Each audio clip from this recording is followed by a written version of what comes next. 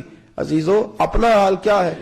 آج ہمارے پروٹوکول، ہمارے دبدبے، ہماری انا پرستیاں، ہمارے دعوے، ہمارے طریقے، میرے عزیزو لوگ ہمیں آ کے مثال دیتے ہیں، کہتے ہیں یورپ کی فلاں گلی میں یہ ہوتا ہے۔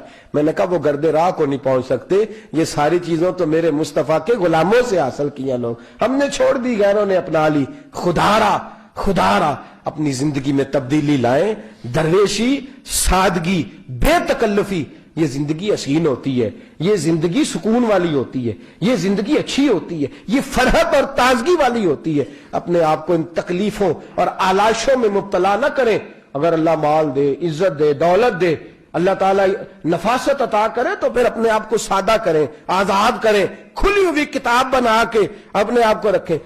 تو ویسے بھی بندہ جو ہو وہ نظر آئے تو اس کے لیے زیادہ بہتر ہوتا ہے، جو ہو وہ دکھائی دے، وہ زندگی آسان ہو جاتی ہے، بہتر ہو جاتی ہے۔ اور ویسے بھی جو کھلی ہوئی کتاب ہوتی ہے اس میں لوگ مشکوک نہیں ہوتے، جو بندی ہوئی ہوتی ہے نا اس میں لوگوں کو خبر نہیں ہوتی کہ نہ جانے یہ کیا معاملہ ہے۔ میرے عزیزو اپنے آپ کو بے تکلف بنائیں۔ بے تکلف سے مراد یہ نہیں کہ جیسے بے تکلفی ہم نے ایک غلط چیز کا نام بے تکلفی رکھ دیا ہے کہ جو آدمی بات بات پہ ٹھٹھا کرے، بات بات میں مذاق کرے، وہ بے تکلف ہوتا ہے۔ یہ تو بے تکلفی اسلام اس کو پسند ہی نہیں۔ بے تکلفی سے مراد یہ ہے کہ جھوٹی انا نہیں بنائے، جھوٹے معاملات اپنے گرد نہیں اوڑے۔